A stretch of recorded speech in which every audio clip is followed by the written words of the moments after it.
Hi everybody, Cellini here. It's Friday. We're at the weekend. Finish out the workday. I want to wish all of you a happy weekend. Try to get out, do some fun things, exercise, and get outdoors, get some fresh air, that vitamin D that we've talked about already. Do some relaxing, enjoyable things for yourself this weekend. Remember to take breaks during your workday and refer back to my break time. I'm happy to report that I've been talking to a lot of people, phone chatting, and that everybody seems to be doing very well, very positive.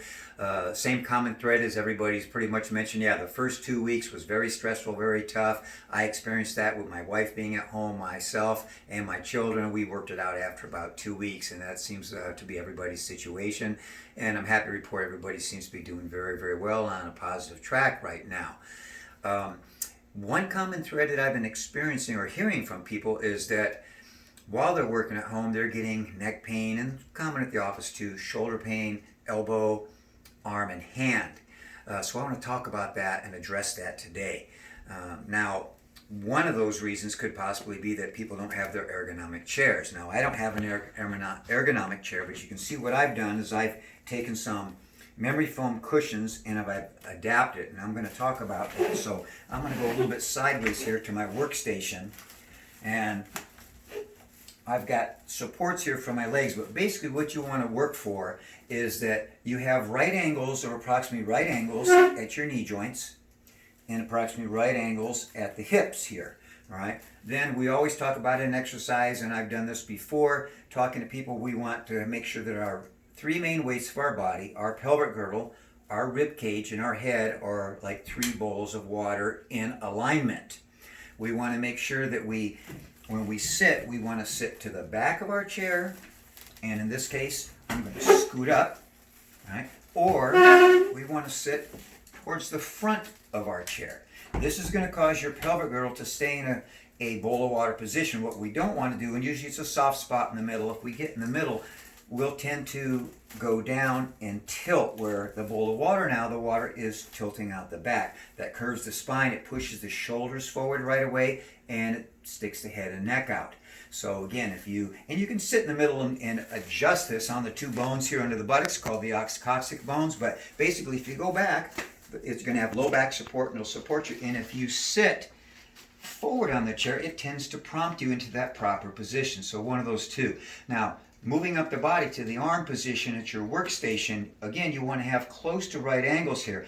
I prefer to have just a little bit lower than a right angle. You definitely don't want to be uphill. That's going to start causing problems, even circulation problems. So right angles approximately, or maybe a little bit lower.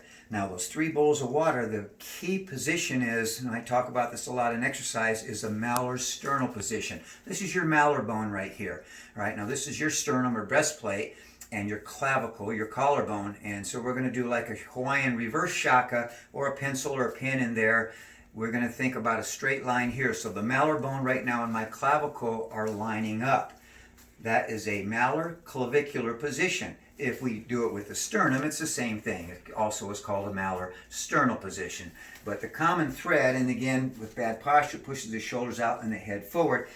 And I don't know if it's the chicken or egg, but when the head gets out, the shoulders definitely round in the low back. Same thing. If the low back goes, it's going to cause the shoulders to round and the head to go forward. So three bowls of water, malar sternal position, right at right angles when you're working. And find a comfortable distance where you can keep that. Now, if I went to the back of my chair, I can lean back a little bit. Everything at an angle. Or I can come forward or from the back of the chair and I can lean forward a little bit. But I don't want this to happen. I want to keep the three bowls of water at that same axis. So you can be straight, you could be leaning, but keep the three bowls of water in alignment. Or you could even lean back and keep those three bowls in alignment. Pause. Okay. Commonly what people do when they get their workstation and they forget those positions or they're in a bad position, what happens is they tend to round forward, slouch here, gets the low back, affects the low back, round forward, shoulder position, and that head starts coming forward. I want to just talk about the head again and that malar sternal position. Now, your head is a heavy weight, the third main weight of your body. Again, we have the pelvic girdle, torso, rib cage, and head. The average head weighs from about 8 to 14 pounds. The average bowling ball is about that weight. So let's say if you had a bowling ball here, or if you have a heavy weight, you're going to carry it here, approximately a right angle where your bicep's going to hold and support. You start moving that out an inch, 2, 3, and now start to carry that around with you all day. It's going to get real heavy. Same thing with your head, right? I've been involved in physiological studies and biomechanics where we've looked at the weight of the head as it moves forward, and as every inch that it comes forward, it can add 10 pounds. So you just go out 2 inches, you can have a 30-pound bowling ball here. Now, imagine what that's doing to the muscles in your neck, shoulders, and back that have to support that bowling ball. That's a lot of the problem. So posture is very, very important to keep remembering to keep that posture in alignment. It keeps compression out of the spine. When you do this, you tend to compress the spine. You put pressure on those muscles. Those muscles tense up. They can even spasm. They put pressure on the nerves. Now, there is that brachial neuritis, which is a condition that causes numbness, pain. You can even get just neuropathy where you can't feel what's going on, complete numbness in there, tingling. It can get very severe and you can get permanent nerve damage. One of the main things that causes it is pressure. When you have these bad postural positions, you create pressure, causing that type of neuropathy and those symptoms. So again, just proper posture can help get you on the road to success in alleviating those pain and those symptoms that you get. Pause. Now, that brachial neuritis is related to the brachial plexus. Now, there's a plexus that runs from the C5 vertebra all the way down to the first thoracic or T1 vertebra. You have 3 main nerves that come out of that brachial plexus. Brachial radial nerve, brachial medial nerve, brachial ulnar nerve, like the ulnar bone. They go to the chest, the shoulder, the back, upper arm, elbow, forearm, and hand, and affect some of the symptoms that you feel when you're getting these pains. Now, I'm going to show you some stretches you can do to open up that brachial plexus pathway and alleviate some of the symptoms and pain you're getting. First one we're going to do right here at the desk, and I've kind of shown this on break time or something similar to it. So I'm just going to do some easy stretches. First one we're going to do is and you want to watch, another thing I want to mention is that commonly people elevate their shoulders, muscle back here elevator, scapulate, and you tend to work like this. So always just relax and keep those shoulder blades down. You want a big clean line between your shoulder and your ear. So as you do your stretch here, you want to come around and not elevate that. That's the tendency when you lift your arm. Keep that space. Pull those shoulder blades down using a gentle muscle contraction. Grab here. You want to not pull right over and pinch the neck, but you want to think of going up like a fountain of water. Pull up first and over. Now, I'm going to hold on here to the side of the chair. By doing that, I'm going to increase the stretch and the pressure here, relieving tension in the trapezius muscle as well and in the shoulder and arm. So shoulder blade down, up and over. Keep a lateral stretch, lateral flexion, and this helps to open up that pathway, that brachial plexus pathway. Breathe, release, keep it comfortable up to maybe 30 seconds. You can even go longer if it feels good. Now, you can also release. I'm going to come up the chair a little bit. Now, if I was in a regular office chair, it would work better. I'd be holding the bottom. I'm going to keep that pressure, lean my body just a little bit, but don't collapse the rib. So again, stretching the spine up and over. Now, keeping this lateral position, I'm going to do a rotation looking over my shoulder. Breathe, release, breathe, release, breathe, release. Then I come right back up.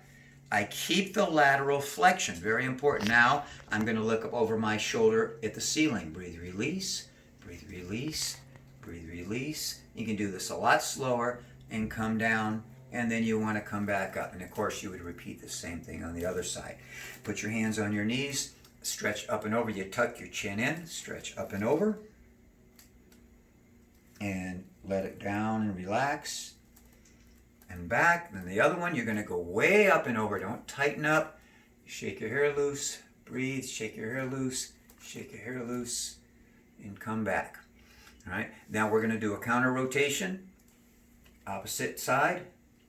Breathe, release, breathe, release, breathe, release, and come back. And then, of course, opposite, breathe, release, breathe, release, breathe, release. Now, to also open that up and help prevent carpal tunnel syndrome, we're going to do flexion and extension stretches. So again, that nerve comes all the way, those nerves come all the way down.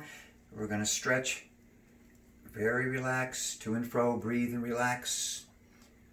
Obviously, we're going to do both sides.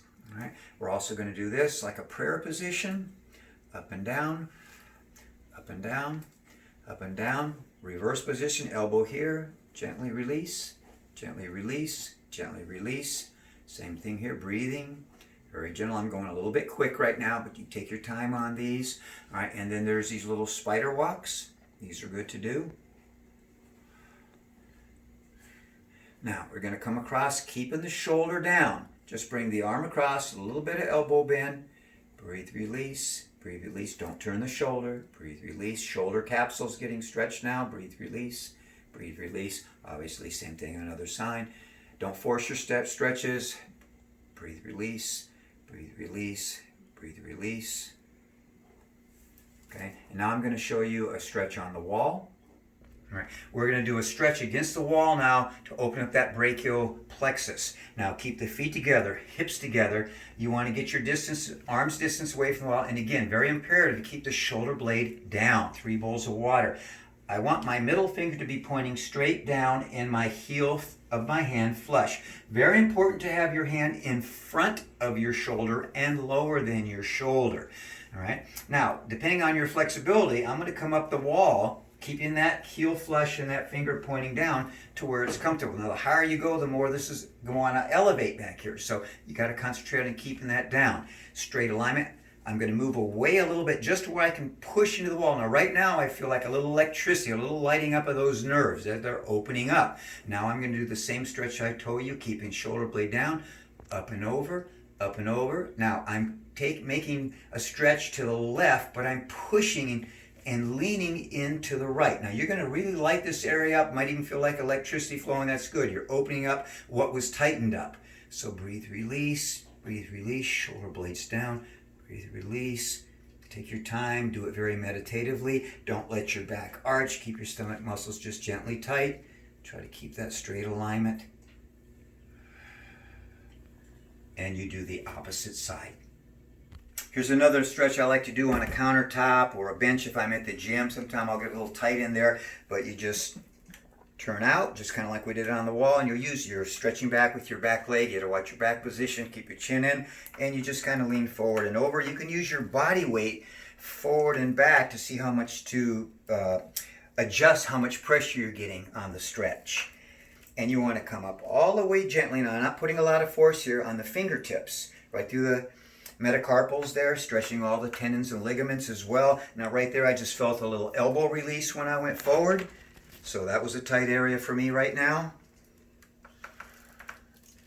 And then I like to go down and just stretch the reverse from the fingertips and just get a little stretch there.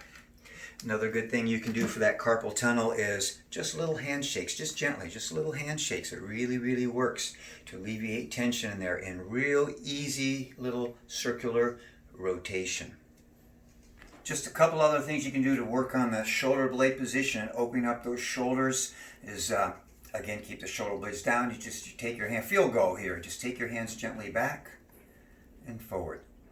So this is kind of a moderate Y. And then you go a little wider on your Y position. Don't arch your back, keep your stomach muscles tight. Okay, then you're going to come down in and you're just going to bend to a W. And you're going to stretch back. Don't pinch your shoulder blades. Just do a gentle stretch so you feel that little stretch, bringing the shoulders back. Just as that way. Now we're going to go a little lower, stretch back. Again, don't force the stretch, keep it comfortable. So a low W. Now we're going to take it down, kind of the reverse Y. We're going to go back gently. And then we're going to pull our hands behind our back, shoulder blades down, chin in. And speaking of chin in, you can just do simple exercises because many people are stuck out here. It might be a little uncomfortable at first, but you can even your hand to assist you and just gently push back. Not to where you get pain or it hurts, but just gently push that chin back in. If it's tough for you to do, you can just sit, bring it back, shoulder blades back. but concentrate on this position. Eventually that will become a normal position for you. So I hope this helps. Just a reminder that posture is very, very important. Keep that proper posture. You're going to alleviate a lot of those symptoms. You're going to open up those neural pathways just by proper posture. Stretching is the next thing that's huge. You've got to stretch these areas out. You're going to create some tension even in a perfect position, just postural muscles working. So take the time, take those breaks, stretch throughout the day. I would say one time at least every couple hours. So I hope this helps everybody. Be well, be safe, and Cellini out. We hope to see you soon.